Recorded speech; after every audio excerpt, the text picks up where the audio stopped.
Oi gente, tudo bem com vocês? Espero que sim. Hoje eu trouxe dois convidados aqui no canal muito especiais. É meu pai, dá um oi aí, pai. Oi! E meu tio Ismael, dá um oi aí. Oi, galera! Vamos fazer uma brincadeira pregando no improviso. Eles escolherão um tema bíblico. Cada um terá 5 minutos para pegar.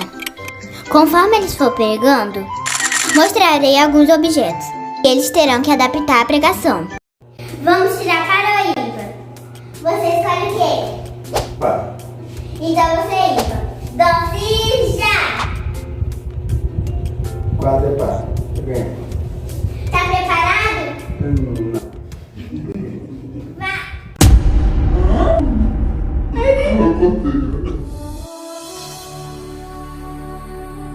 Valendo! Vamos lá, gente. Eu quero conversar com vocês sobre um jovem muito especial na Bíblia chamado José. Em Gênesis 37 vai contar a história de um jovem que deu sonhos a eles, Deus tinha um grande projeto para a vida dele. E nesse sonho, José começou a sonhar. Eu acredito que ele acordava de madrugada, né, por causa da barriga que ele tinha, e nessas acordanças de madrugada, Deus revelava a ele, tinha que usar, não tinha papel higiênico naquela época, então ele fazia suas necessidades de outras formas, né? Mas ele aproveitava que acordava de madrugada, quando ele dava suas dores de barriga, e ali Deus falava com ele. Então eu quero dizer para você que José foi um garoto muito especial. Ele foi um jovem que Deus planejou algo para a vida dele e rapidamente José era uma pessoa que ele não colava aquilo que os irmãos faziam de errado, porque José tinha sua índole, né? Então ele tinha um comportamento diferente dos irmãos dele. Os irmãos deles aprontavam muito e ele falava isso para o pai dele, e o pai dele, chamado Jacó, chegava ao ponto de tirar a sua cinta ou o seu cinteiro para bater nos irmãos dele, porque os irmãos dele realmente era terrível. Mas José, falando aqui, José recebeu um presente do pai dele que mudou a história dele, que foi a sua capa, né? A sua túnica. E naquela época, por ser no deserto e as pessoas têm muita sede, não tinha uma coca gelada para tomar como nós temos hoje, era água realmente, e não tinha gelo, né? E José, ele vigiava os irmãos deles estavam no pasto, né? Cuidando das ovelhas do pai. Então o pai dele colocava ele para vigiar os irmãos. E José, então, ele foi despertando a ira dos irmãos dele, não por culpa dele, mas por culpa da índole dos irmãos dele. E José, aos olhos dos irmãos dele, era como se aquele remédio intragável, sabe? Quando olhava para ele, sentia aquela ânsia de vômito, porque José incomodava eles, porque José falava para o pai dele aquilo que os irmãos faziam de errado. E José,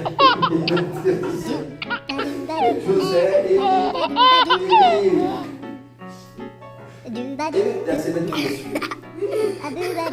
Colocaram uma meia para me encaixar no José. Naquela época eu acho que não tinha meia, né? Mas eu acredito que se tivesse, José usava, porque naquela época fazia muito frio, né? E precisava proteger os pés, tanto do frio como do mato. Então José, ele foi jogado na cisterna pelos seus irmãos, porque os irmãos estavam com raiva dele por tudo que ele tinha feito, só que eles não entendiam que Deus tinha um projeto na vida deles, não era um chuchu que nascia, era um sonho de Deus que nascia naquele momento no coração de José. José foi levado para uma outra terra, uma terra distante como prisioneiro, mas já estava no coração de Deus o projeto que Deus tinha para a vida dele, não só dele, mas para toda a sua descendência, que ele era um libertador, e esse libertador veio para limpar, para dar brilho, e usava todos os apetrechos para polir, né? Então, eu quero dizer para você que José, ele foi, viveu em terras estranhas, né? Foi colocado na casa de Potifar, e na casa de Potifar Deus o honrou, mas um certo dia a mulher de Potifar penteando o cabelo, né? Penteando o cabelo desejou José, mas José era um jovem fiel. José sabia que ele servia ao Deus e o Deus vivo via tudo, mas José permaneceu firme, fiel ao Senhor, ele não se corrompeu, mesmo com a mulher de Potifar usando aqueles perfumes para tentar induzi-lo, ele não se deixou levar, ele permaneceu fiel, mesmo sendo acusado falsamente, ele continuou firme, porque ele sabia que Deus tinha projetos e sonhos para a vida dele.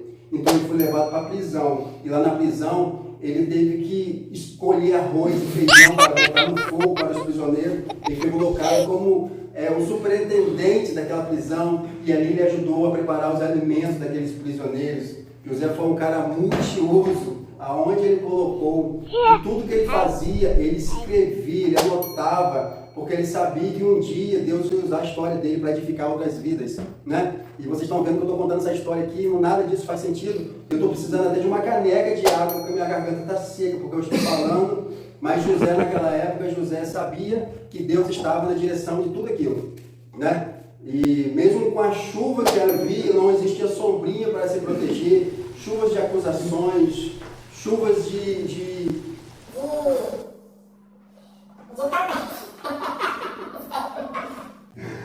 Eu fico imaginando José naquela prisão, com aquela roupa amassada, não tinha ferro de passar para se preparar, mas quando ele se preparou para se encontrar com o faraó, eu tenho certeza que passaram a roupa dele, porque ele não poderia se apresentar a faraó de qualquer maneira. Ele foi para diante do faraó, tudo alinhado, bonitinho, e ali Deus o amou.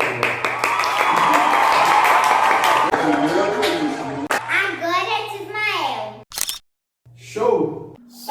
Então, gente, eu fui convidado para fazer parte dessa programação, né? Eu não fazia ideia do que viria pela frente, eu estou aqui sem saber o que eu vou falar, o que eu vou fazer. Acho que o Fábio foi muito bem, né? Vou tentar de alguma forma corresponder e falar alguma coisa. Eu vou escolher também a vida de um jovem chamado Davi, que foi escolhido por Deus para ser rei de Israel.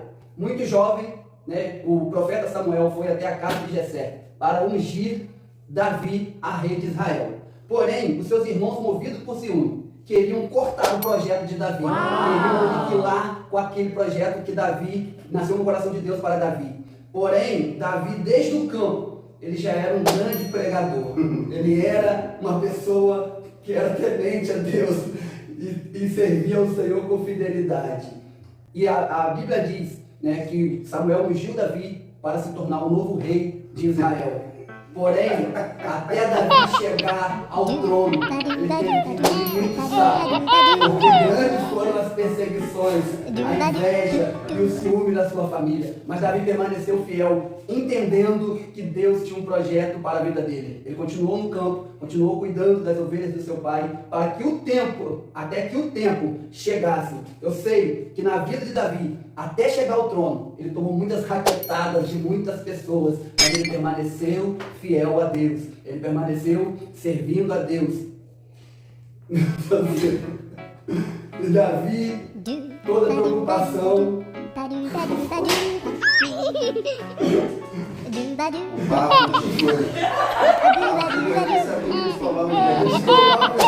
Ele fazia sua higiene, como disse o Fábio, cerca de José, mas Davi permaneceu firme no seu propósito de vida até chegar ao trono e servir a Deus diante de todo o povo de Israel. Foi o maior rei que Israel já esteve.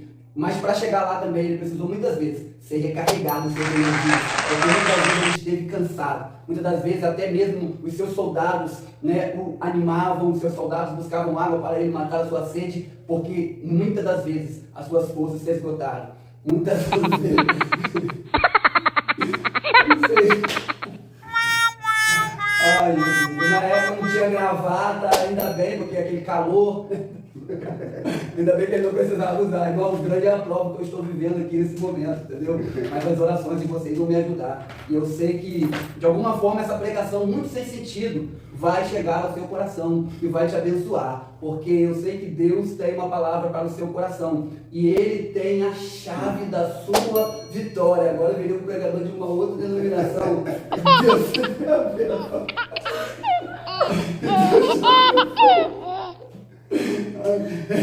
Receba a sua bênção como Davi recebeu a unção.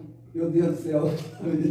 Porque Deus está com um pincel pintando a sua história, como ele pintou a trajetória de Davi. Creia nessa palavra, porque Davi chegou ao trono não sem sacrifício, não sem esforço, não sem perseguição, mas havia uma garantia da parte de Deus, porque Davi sempre confiou. Davi sempre confiou que cabide. Eu não sei encaixar cabide nessa história.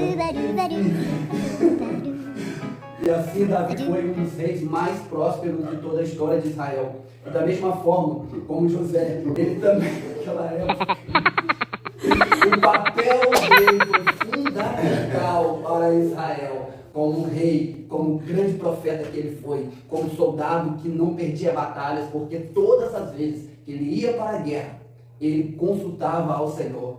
Nunca na sua história ele não gostava de chuchu, pronto.